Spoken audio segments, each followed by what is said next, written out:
There's got to be another weakness. Well, when they evolve, missiles, bitch! When they evolve, Hyper Beam. I'm pretty sure the Hyper Beam would destroy anything. Phase on Metroids. Oh, I actually think someone... Actually, this is my favorite cutscene. Snow in this game. Like, the ambience and atmosphere, this game just does amazing. Meet my second favorite area in the game. The only reason why it's not my favorite is because it's so damn big!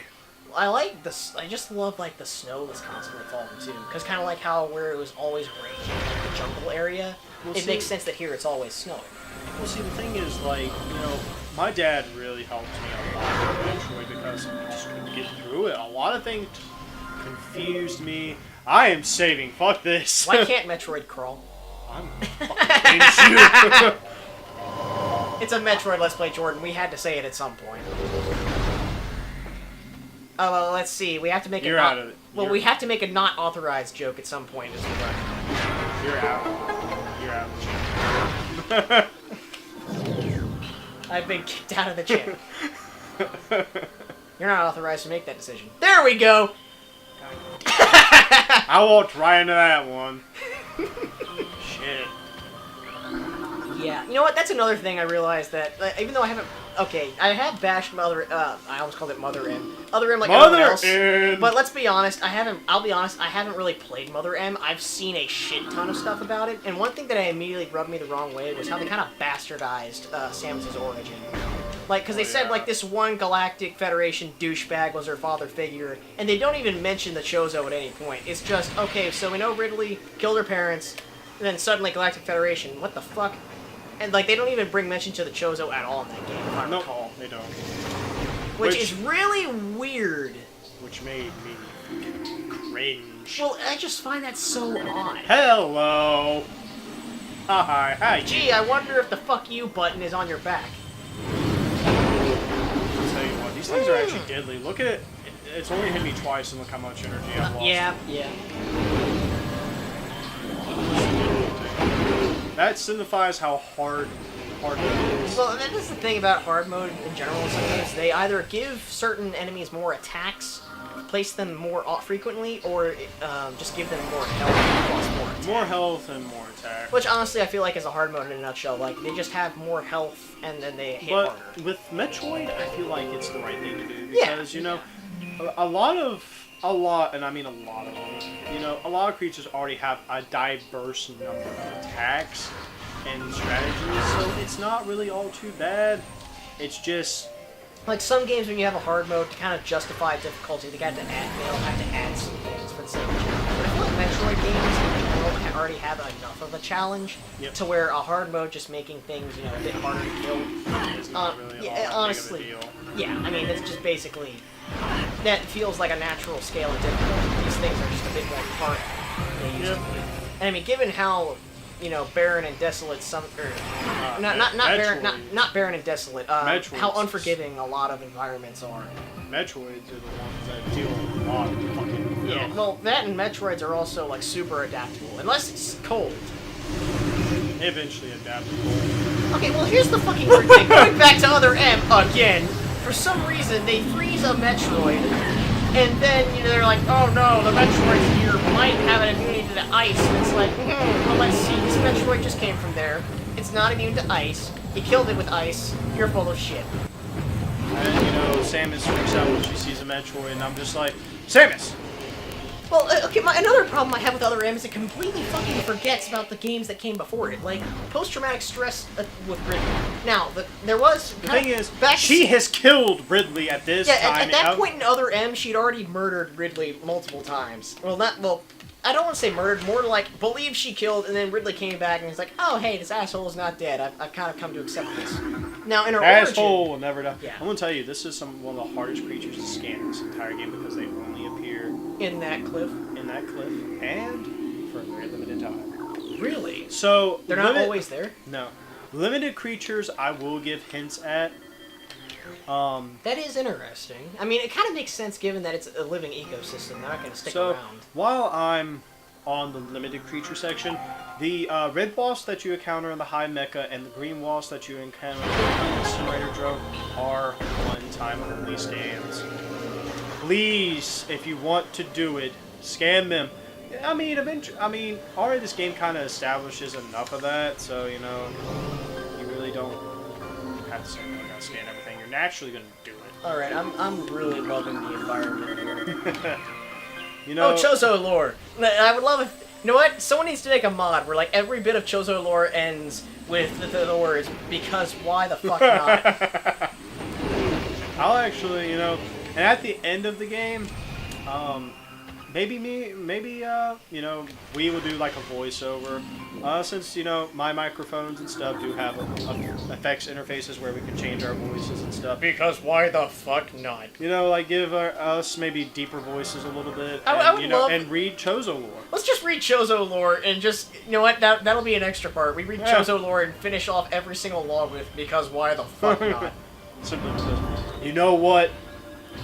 Fuck you, Boost Ball! And now, I hate the Boost Ball because of one thing. which we will not get to until the sequel. Look how easy it is to get the Boost Ball in here, huh? Power Up was a little too easy to get, huh? One thing I just noticed that I'm really loving aesthetically is that they really cleverly included this fjord here for the sake of showing off the Boost Ball. Because you can still kind of see a bit of an iceberg there. Oh, yeah. That, you know, actually carved this thing out. Like, I love that. You know what? That's the Prime series in a nutshell. They pay attention to even the list of details. Let's say, this is Retro's baby. My God, I mean. They know what they put their heart and soul into this. They put their heart and soul into all the Metroid Prime games. Although, fun fact, scanning was not something they initially wanted to put in. That was actually from request from I believe it was just Nintendo of Japan. Well, the thing is, I think Nintendo of Japan realized, oh, this game is really embryonic. It's got a lot to it. Why not try and figure out the background of this? And the Retro is like, actually, that is an amazing idea, Nintendo. Actually, I saw it was an interview. They actually were kind of against the idea at first because they were like, fuck, now we have to write all of these scans. But apparently in Japan, just kind of help appeal to the market there a bit more. Okay, I like that you can see the reflection of Samus's face in the right light. Now, meet I say I have a lot of favorite cutscenes, but meet the most badass cutscene of this entire game. Slow walk. Oh, shit.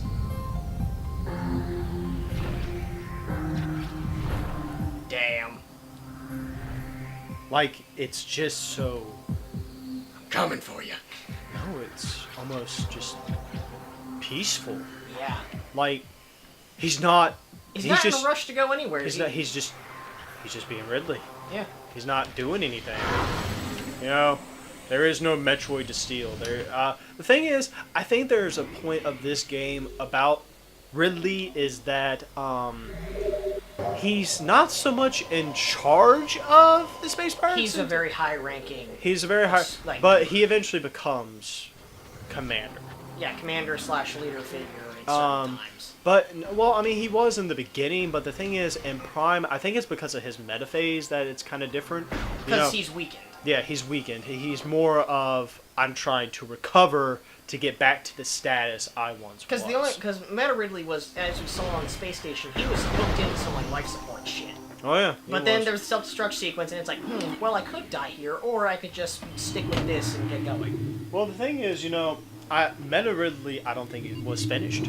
Yeah, actually, some of the concept art had interesting ideas for Ridley. Like, before, they had an idea for, like, mechanical implants. Like, he had exposed rib cage and organs and things like that. Yep. Which, I mean, after, you know, he was blown to chunks in Metroid 1 would make sense.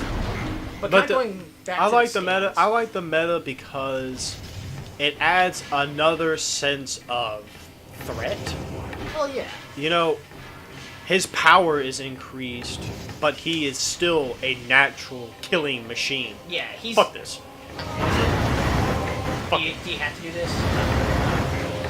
But, yeah, going back to scans, what happened was, because Metroid performs better in the United States, it kind of helped... Or not... Yeah, United States. It does. To kind of try to appeal to the Japanese audience a little bit more, they wanted to add, like, some sort of catwalking system, which is why the scanning was even implemented to begin with. But Retro decided just to actually have some fun with it and do something worthwhile instead of tacking it on. And the thing is, I think I read somewhere that they said, you know, I think we hated it at first, but then all of a sudden we just became in love with it because it's our idea. Did you just walk through like a cloud of gas and just kind of eroded at your suit? Like I just love the detail with like the condensation analyzer. Yeah, that was big shit back in the day. Oh yeah, because like not a lot of games did that sort of detail. I think there was another thing. Was you know what? I had an example and I forgot. Fuck, never mind.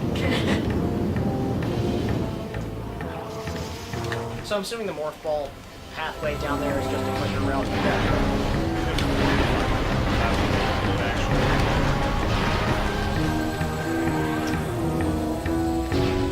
And fuck you, wherever you are.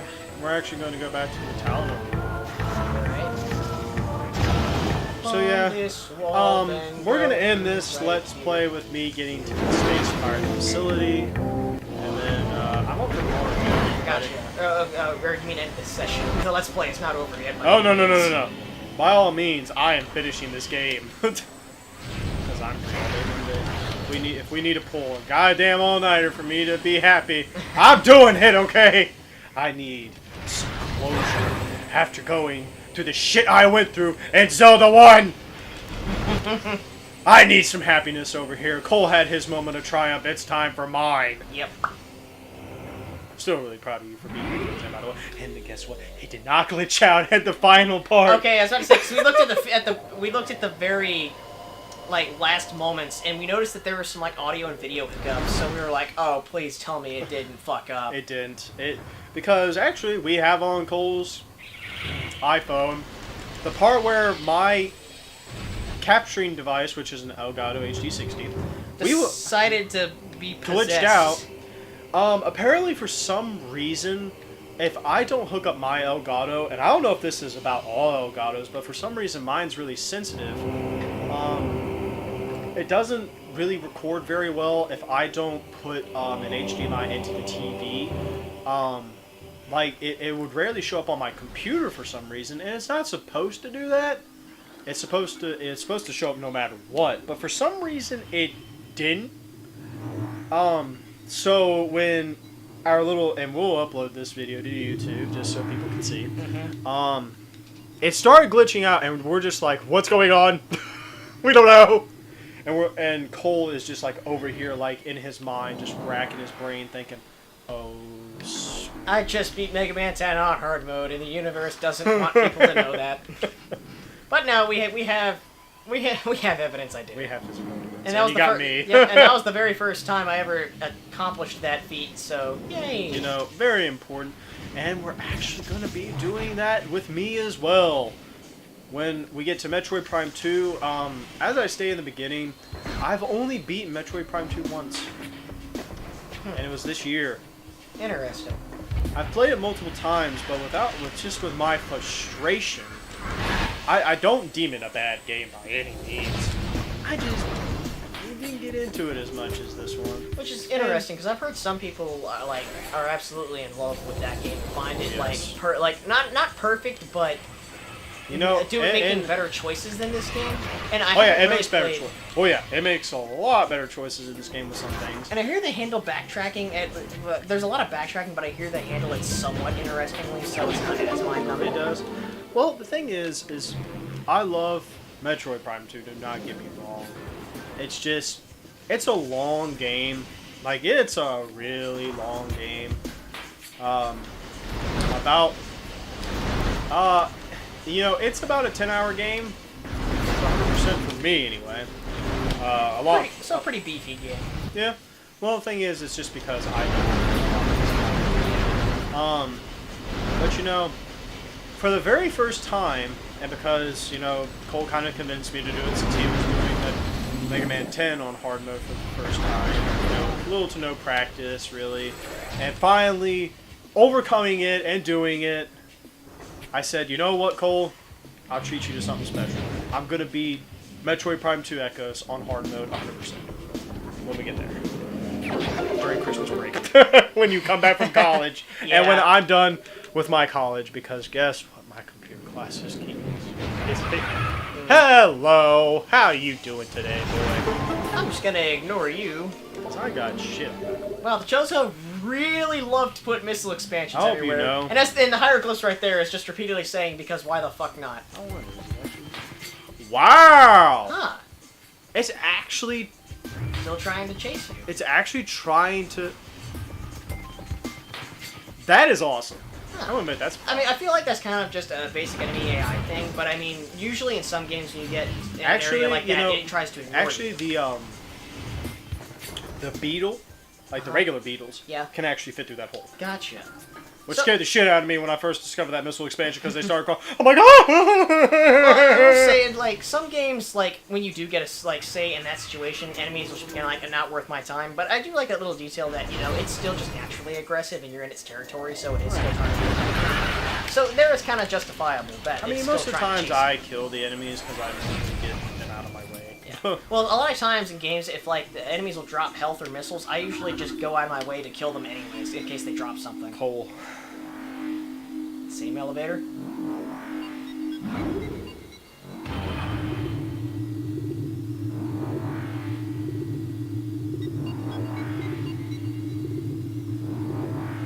I wonder if reality is going to freeze again. It's the face of confused and curious. Okay, well, the game's still Oh, running, so thank I God. think I'm safe. I'm safe. I'm just gonna keep that part in. 'Cause that's, I mean, you know, that's funny. I mean, yeah, I mean, that's just begging for edits. Yeah, and you know what? I like keeping things raw, you know? I mean, I edited a lot of things out with, like, Mega Man 10's, like, some of the deaths, you know, after they got kind of monotonous. Yeah, well, here's the thing. Same thing with me, Yeah, you know? I really hope that in Commando Man stage you add Darude Sandstorm in whenever there's a sandstorm. I'm gonna add it in. Dude, just light enough so you know. I so you literally hear it's there. downloaded the audio file, so I have it. I also got, like, the whole lineup of SpongeBob cartoons. One eternity later. I used one of them, with, So very long that the old narrator that's got the one- tired that's and the they had one to I hire actually- a new one. Oh, so this is how you legitimately get the space jump. Yep. You're supposed to go the long roundabout way. Yep. Oh, you need the boost ball to get here. Duh.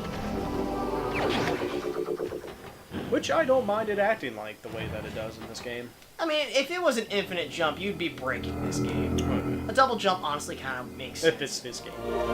Also, one thing I find, just a little detail that I want to point out, is in this game and in Super Smash Bros., whenever Samus uses, you know, the space jump, like the boosters on her back activate, but in Other M, it's shown that those boosters are what activate the speed booster. So Yeah. I think it's just a general movement Thing. equipment on her back. Okay. So we're gonna do something that's very, very important, and I'm going to highlight this because it is very, very important. Are you going to talk about the keys? That you do so right now. Okay, the worst part of this game is trying to find what they call the Chozo artifacts. In order to find them, you can either look on the internet, which is Or which you I- can keep watching us. which I didn't. Yeah, or you can. Well, yeah. Well, we're technically the internet. We're on the internet.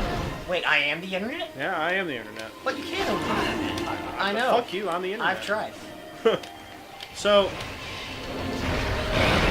I did not have good internet when I played this game.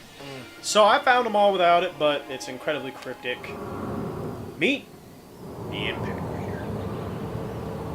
In order to access the impact crater itself, you need the 12 Chozo artifacts that have been kind of sealed away. Because why the fuck not?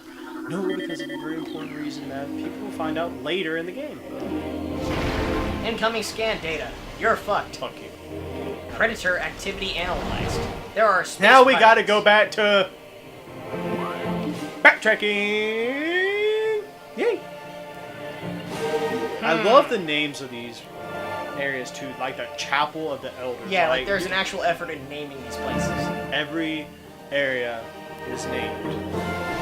You know, save stations are indicated by letters, which is nice, like save station A, save station B. So if you memorize the locations, you actually get the general idea. So I always start to do this after I get the double jump. I do not come here any other time. I come here periodically throughout when I visit the Town of War. These little bastards are the Chozo artifacts. This is a Chozo artifact. Collect it, then scan the totems here for clues on the locations of the remaining artifacts. Together, the artifacts will open a path to the center of the impact crater, because why the fuck not? To be honest, this was one of their smarter ideas. But remember, if Chozo artifact acquired.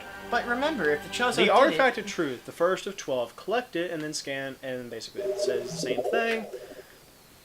So, we gotta collect 12 of them, fill that little unique marking that it has.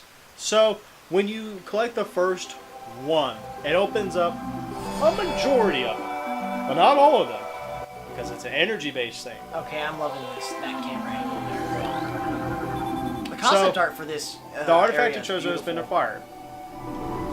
So that one you do not have to scan, but every one of these counts as part of your logbook. Maybe because they have different information. Yes.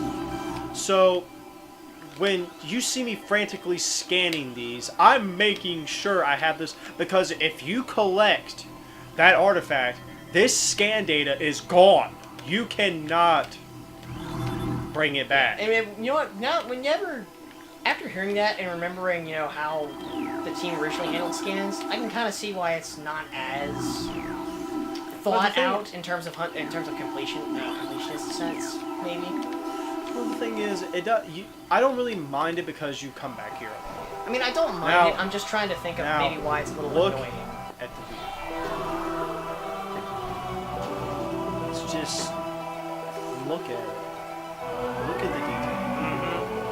I especially love in the concept art, like the lighting choices that they were experimenting with. Oh yeah, Retro. I'm gonna say that Retro is the game company that releases the few games in a long span of time. They take a while, but they make sure they do their damnedest to make a good product. You know. So it's quality over quantity. I'm not huge over how many games Retro has developed in the lifespan it has. I think it was made in like 1999, 1998, something like that. I know they're a first-party developer for Nintendo. They are, and they still are today. But I think they've only made like 10 or 12 games. They've kind of filled the void that Rare left, let's be honest. So, I'm just going to save for purposes. I was actually looking it up. Yeah, I'm just looking up what their development history is. Just so we don't tell you guys the wrong info over here. So, list of games developed. Metroid Prime. Oh shit, that was their first. It is.